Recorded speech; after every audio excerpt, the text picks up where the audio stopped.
नज़रिया इर्तका एक मफरूज़ा जिसने पूरे यूरोप में मज़हब और साइंस को आमने सामने ला खड़ा किया। क्या इंसान इर्तका के ज़रिया वजूद में आया या मज़हब के बकौल आदम अलैहिस्सलाम को अल्लाह ने मुकम्मल और परफेक्ट पैदा किया था? क्या थ्योरी ऑफ एवोल्यूशन सिर्फ एक थ्योरी है या इसमें कोई सच्चाई भी मौजूद है? क्या हम इंसान बंदरों की औलादें हैं या खुदा की तख्लीक?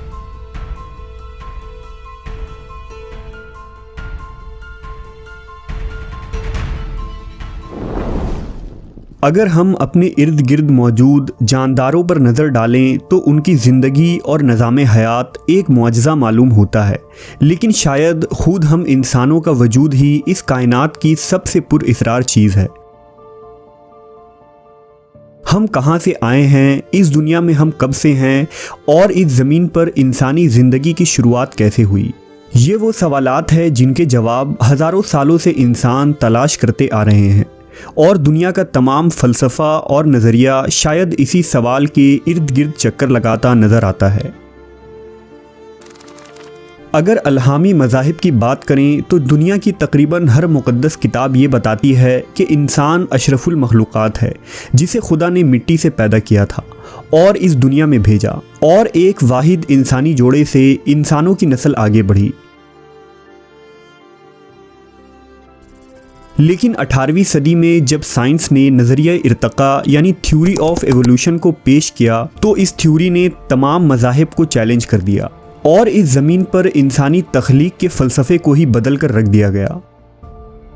आखिर ये नज़रिया इर्तका क्या चीज़ थी कि जिसने लाखों नहीं बल्कि करोड़ों लोगों की सोच को तब्दील कर दिया और बेशुमार लोग मज़हब बेजार हो गए, जिसके रद्द अमल में यूरोपीय चर्च ने इस नज़रिए की शदीद मुखालफत की और मज़हब और साइंस की ये नज़रियाती जंग आज तक जारी है। अगर थ्योरी ऑफ एवोल्यूशन की तारीख़ की बात करें तो कदीम यूनान, कदीम मिस्र, वैदिक तहज़ीब और कुछ मुसलमान फ़लसफ़र ने भी इर्तका के नज़रिए पर बात की थी और इर्तका को इंसानी वजूद का सबब करार दिया था। लेकिन बाकायदा तौर पर इस नज़रिए को साइंस ने तब तस्लीम किया जब साल 1859 में एक मुल्हिद और फितरत परस्त चार्ल्स रॉबर्ट डार्विन ने द ओरिजिन ऑफ स्पीसीज़ नामी किताब लिखी, जिसमें उसने ये बताया कि जानदारों को खुदा ने इलाहिदा तख्लीक नहीं किया था, बल्कि ज़िंदगी की शुरुआत आज से अरबों साल पहले एक ज़िंदा खुलिए यानी सेल से हुई थी, जो तमाम इंसानों, जानवरों और हैवानात का मवरिसे आला या जद्द अमजद था। आसान अल्फाज में आज से अरबों साल पहले एक खुलिया समुंदर में खुद ब खुद पैदा हो गया था, जिसने इस ज़मीन पर इर्तका करते हुए खुद को बेहतर जानवर में तब्दील कर लिया और इर्तका के नतीजे में होने वाली तब्दीलियां उसकी औलादों में मुंतकिल होती गईं। माहौल में हो रही तब्दीलियों की वजह से उन्होंने इस इर्तकाई अमल को जारी रखा और आज लाखों जानवर और हम इंसान भी इसी एक इर्तकाई नस्ल के नतीजे में पैदा होने वाले जानदार हैं। चार्ल्स डार्विन की ये थ्योरी महज कयास थी और ये दावा बेदलील था, लेकिन डार्विन पुरउम्मीद था कि मुस्तकबिल में होने वाली फॉसिल्स की नई दरियाफ्त उसके इन नज़रियात को सही साबित करेंगी। फॉसिल्स दरअसल उन जानवरों के ढांचों को कहते हैं जो आज से हज़ारों या लाखों साल कबल ज़मीन पर मौजूद थे।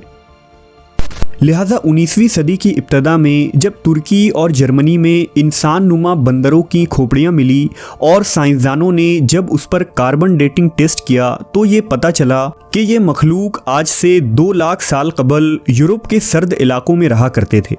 और हैरान कर देने वाली बात ये थी कि उन फॉसिल्स में बंदर जैसी तमाम खुसूसियात मौजूद थी जो ज़ाहरी तौर पर एक इंसानी खोपड़ी मालूम हो रही थी।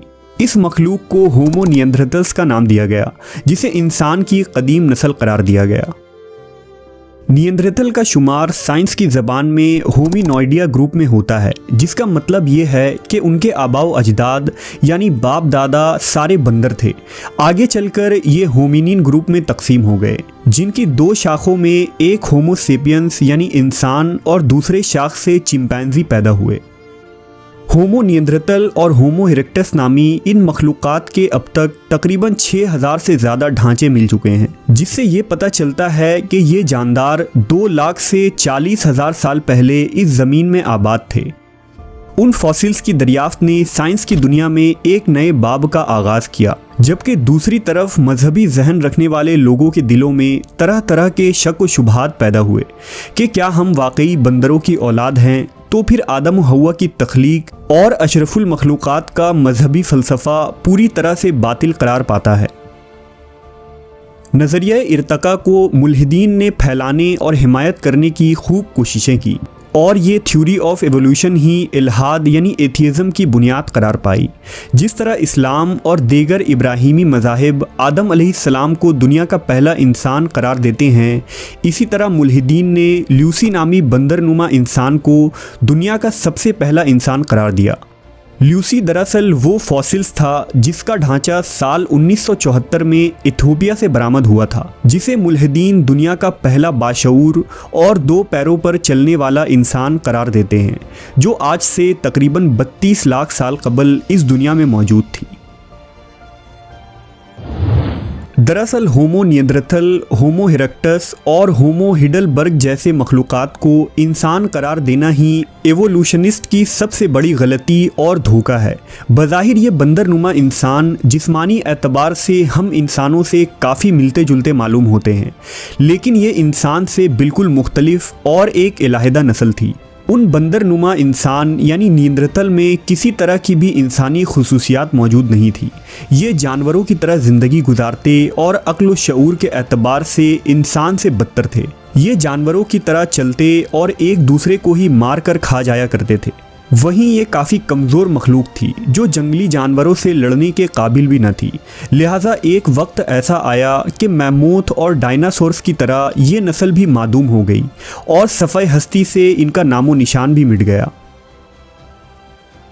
और फिर अल्लाह तबारक व ताला ने इंसानों को पैदा किया और आदम अलैहिस्सलाम को ज़मीन में अपना खलीफा बनाया, जो उन बंदरनुमा हैवानों से शऊर, ताकत, अकल और हर मामलात में बेहतर थे।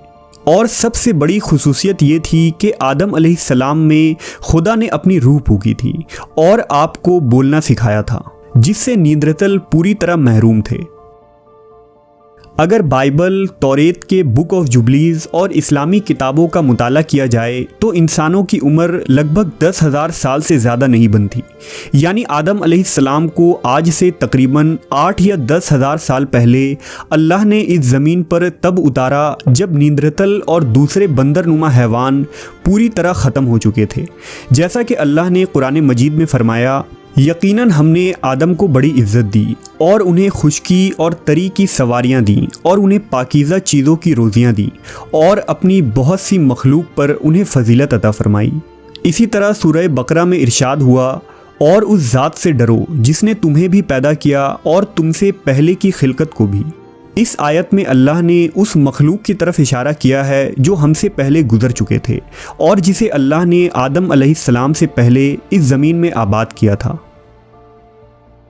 नज़रिया इर्तका के मुताबिक अगर वाकई इंसान बंदरों के इर्तकाई सिलसिले के नतीजे में पैदा हुए हैं तो सवाल ये उठता है कि बीच की वो नस्ल कहाँ गई जो इर्तका के मराहिल में बंदर से इंसान में इवॉल्व हो रहे थे, क्योंकि अगर ऐसा होता तो आज उन मखलूक़ात की लाखों फॉसिल्स और ढांचे इस दुनिया में मौजूद होते।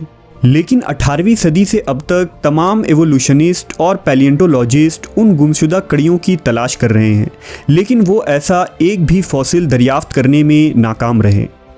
यही वजह है कि आज बेशुमार साइंसदां और बायोलॉजिस्ट नज़रिया इर्तका को पूरी तरह रद्द करते हैं। मसलन डुआंस गिश कहता है कि नज़रिया इर्तका महज एक फ़लसफ़ियाना ख्याल है जिसकी कोई साइंसी बुनियाद नहीं है। इसी तरह जेरेमी रिफ्किन ने अपनी आर्टिकल में लिखा है कि ये नज़रिया महज मफरूज़ा और झूठ है। मशहूर माहिर हयातियात प्रोफेसर गोल्डस्मिथ और प्रोफेसर मैकबेथ ने 2 टोक अल्फाज में वाज़ह कर दिया है कि नज़रिया इर्तका नीम साइंसदानों का खुद साख्ता नज़रिया है। इन तमाम हक़ाइक़ को जानने के बावजूद आज इर्तिक़ा के इस झूठ को फैलाने के लिए हर स्कूल, कॉलेज और यूनिवर्सिटीज़ में तलबा के जहन में इस नज़रिए को दाखिल करवाया जाता है ताकि जदीद साइंस की आड़ में लोगों पर यह बावर करवाया जाए कि इर्तिक़ा एक फ़ैक्ट है और हम इंसान खुदा की तख्लीक नहीं बल्कि हमारा वजूद एक बाई चांस हादसे की वजह से पैदा होने वाले एक खुलिये की वजह से है और हम बंदर से इंसान बने। दरअसल उस पहले खुलिये या सेल का पैदा होना ही मुल्हिदीन के तमाम नज़रियों को गलत साबित कर देता है, क्योंकि ये बात साबित शुदा है कि वो सबसे पहला खुलिया जिसमें जान और रूह थी और जो अरबों मॉलिक्यूल्स का मजमुआ था वो किसी अचानक होने वाले हादसे से पैदा नहीं हो सकता। आसान अल्फाज में नज़रिया इर्तिक़ा अपने पहले मरहले में ही डिसप्रूव हो जाता है, क्योंकि एवोल्यूशनिस्ट इस पहले खुलिये की पैदाइश के बारे में कोई एक्सप्लेनेशन नहीं दे सकते। इस ज़मीन पर ज़िंदगी यूं ही इत्तफाक से पैदा नहीं हो सकती, क्योंकि इस तरह का एक परफेक्ट खुलिया आज के जदीद टेक्नोलॉजी के इस्तेमाल से भी बनाना मुमकिन नहीं है। आज डीएनए की दरियाफ्त ने भी इस बात को मज़ीद मजबूत कर दिया है, क्योंकि डीएनए के अंदर मौजूद कोड्स और डिज़ाइन बिना किसी खालिक के खुद ब खुद इत्तफाक से अरेंज हो जाना एक मजाक से ज़्यादा कुछ नहीं। दरअसल इस ज़मीन पर सबसे पहले ज़िंदगी का पैदा होना और खुलिये की तख्लीक किसी मुआजिज़े या करिश्मे से कम नहीं, और वो मुआजिज़ा इस ज़मीन व आसमान के खालिक अल्लाह ने किया था।